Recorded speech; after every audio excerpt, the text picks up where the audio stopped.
Ganga,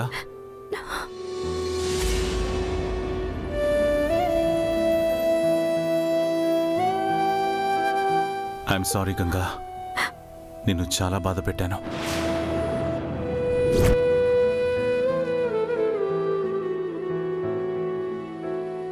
sorry అంటే నాకు sorry చెప్తున్నారు? నన్ను ఆ ఇంట్లో వదిలేసినందుక, నా మీద చేయి చేసుకున్నందుక? మీరెందుకు సార్ నాకు సారీ చెప్పడం? తప్పంతా నాదే అని ఒప్పుకున్నానుగా, క్షమాపణ కూడా చెప్పాను కదా. మీరు నన్ను కొట్టినందుకు, ఇంటి దగ్గర వదిలేసి వచ్చినందుకు, ఇప్పుడు క్షమాపణ చెప్పినందుకు కూడా నేను బాధపడలేదు సార్. నా వైపు తప్పు లేదేమో అని ఒక్కసారి కూడా ఆలోచించలేదు మీరు. అందుకే బాధ అనిపించింది. నీ వైపు ఏ తప్పు లేదని నాకు తెలుసు గంగా. ఏమంటున్నారు సార్? ఎస్, వీరు విషయంలో నీ తప్పు లేదని నేను పూర్తిగా నమ్ముతున్నాను. మరి నా మీద ఎందుకు కోపడ్డారు సార్? తనకెందుకు సారీ చెప్పించారు? అసలు ఇదంతా ఏంటి సార్? ఇదంతా నేను కావాలని చేశాను గంగా. నువ్వు పదే పదే వీరు గురించి డౌట్ రేస్ చేస్తుంటే నేను ఆలోచించడం మొదలుపెట్టాను. విమెన్ ట్రాఫికింగ్ కేసులో వీరు రింగు దొరికిన తర్వాత ఆ కేసుని డైవర్ట్ చేయడానికి వీరు ట్రై చేస్తున్నట్టుగా నాకు డౌట్ వచ్చింది. అప్పటి నుంచి వీరు కాల్ లాగ్ చెక్ చేశాను. ఆపోజిట్ పార్టీ లీడర్స్తో కాకుండా కొన్ని సస్పెక్ట్ కాల్స్ కూడా ఐడెంటిఫై చేశాను. మొన్న ఎస్ఐ వచ్చి భాను కేసు రీఓపెనింగ్ అనగానే వీరులో భయం, తడబాటు, నీ మీద కోపం కూడా గమనించాను. రుద్రప్రతాప్ గారు, sorry for the inconvenience. That's okay. ఎందుకు ఇలా చేశారు సార్? ఇంకెప్పుడు ఇలాంటి ప్రయత్నాలు చేయకు గంగా. పెద్దమ్మ పుట్టినరోజున ఈ ఇంట్లో ఎలాంటి డిస్టర్బెన్సెస్ ఉండకూడదు.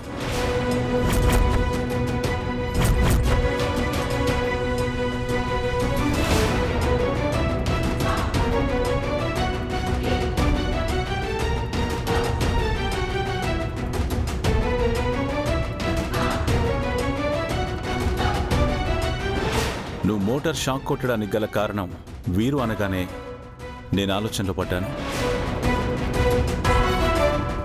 ఆ వైర్ కనెక్షన్స్ ఎవరు కావాలనే క్లియర్గా రాంగ్ కనెక్ట్ చేశారని అర్థమవుతుంది. కానీ అదే టైంలో మనల్ని ఎవరో అబ్జర్వ్ చేస్తున్నారని నాకు డౌట్ వచ్చింది.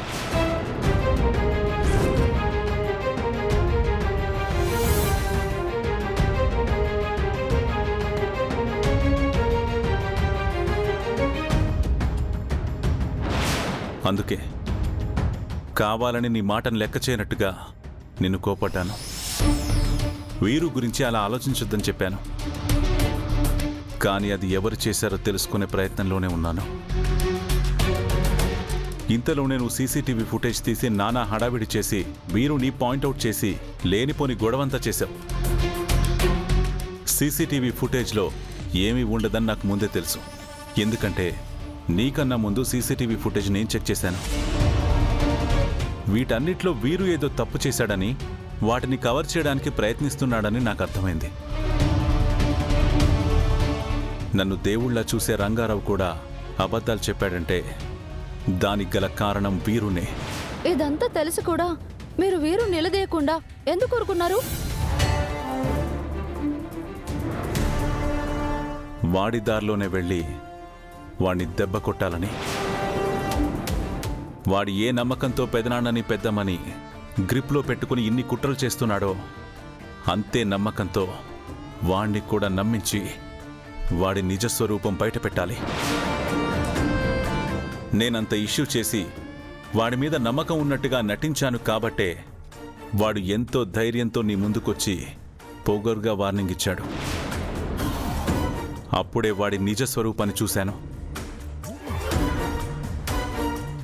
భాను చావుకి కారణం తనే అన్న విషయం గుర్తు చేసుకుంటే ఇప్పటికిప్పుడే వాడి ప్రాణం తీయాలన్నంత ఆవేశం కలుగుతుంది. కానీ ఇది రైట్ టైం కాదని ఆగిపోయాను. వీరు గురించి ఇప్పుడు నేను నెగిటివ్గా మాట్లాడినా నీ మాటల వల్లే నేను ఇన్ఫ్లుయెన్స్ అయ్యాననుకుంటారు. కానీ మనల్ని ఎవరూ నమ్మరు. పైగా పెద్దమ్మకి వీరు అంటే చాలా ప్రేమ అభిమానం. అలాంటి వీరు ఇలాంటి వెధవ పనులు చేస్తున్నాడని పెద్దమ్మకి తెలిస్తే పెద్దమ్మ ఏమైపోతుంది? ముఖ్యంగా ప్రీతి తన భర్త ఒక దుర్మార్గుడని, అలాంటి దుర్మార్గుడు బిడ్డకి జన్మనిస్తున్నాను అని తెలిస్తే నో, నో, తను చాలా డిస్టర్బ్ అయిపోతుంది. వీడి వల్ల పొలిటికల్ వర్గాల్లో కూడా పెదనాన్నకి పెద్దెదురు దెబ్బ తగులుతుంది. అందుకే నేను సైలెంట్గా ఉండిపోయాను. కానీ భాను చావు కారణమైన వీణ్ణి మాత్రం ఎట్టి పరిస్థితుల్లోనూ వదలను. నేను భరిస్తున్న నిందలు పోగొట్టుకుని పెద్దమ్మ ముందు భాను చావుకి కారణం నేను కాదు అని నమ్మకం ఏర్పడాలి అంటే ఆ నేరం చేసింది వీరు అని వాడి నోటితోనే చెప్పించాలి. అంతవరకు వాణ్ణి ఇలాగే నమ్మిస్తాను. కానీ వాడి దుర్మార్గాలకి అడుగడుగున అడ్డుపడుతూనే ఉంటాను. ఇక నుంచి వాడికి తగిలే దెబ్బ తెలుస్తుంది గాని ఎవరు కొట్టారు, ఎటు నుంచి కొట్టారో తెలియక కన్ఫ్యూజన్లో బతుకుతాడు. ఇన్నాళ్ళు నేను అనుభవించిన నరకాన్ని వాడనుభవించేలా చేస్తాను. దానికి నీ సపోర్ట్ కావాలి గంగా. మీకు నిజం తెలిసింది. నాకింకేం కావాలి సార్? మీరు నిర్దోషాన్ని నిరూపణ అవ్వడానికి నేనేం చేయమన్నా చేస్తాను. ఈ రోజు జరిగిన గొడవతో నువ్వు భయపడినట్టుగానే ఇంకెప్పుడు వీరు జోలికి వెళ్ళనట్టుగానే ఉండు. అతని గుట్టు బయటికి రాదు అనే నమ్మకం కలగ్గానే విచ్చలవిడిగా భయం లేకుండా తప్పులు చేయడం మొదలు పెడతాడు. విచ్చలవిడిగా తప్పుల మీద తప్పులు చేస్తాడు. ఏదో ఒక పాయింట్లో మనకి దొరుకుతాడు. అప్పటి వరకు మనం ఓపిగ్గా వెయిట్ చేయాలి. ఇది నీకు కొంచెం కష్టమే, కానీ వీరు నేరాలు బయటికి తీయాలంటే మనకు వేరే దారి లేదు.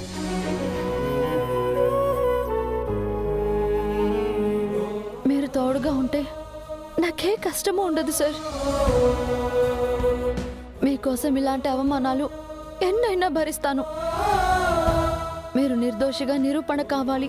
మన కుటుంబాన్ని నాశనం చేయాలనుకున్నా ఆ వీరు పంతం నెరవేరకూడదు.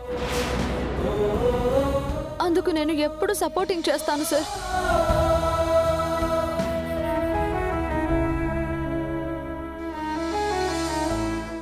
Thank you Ganga.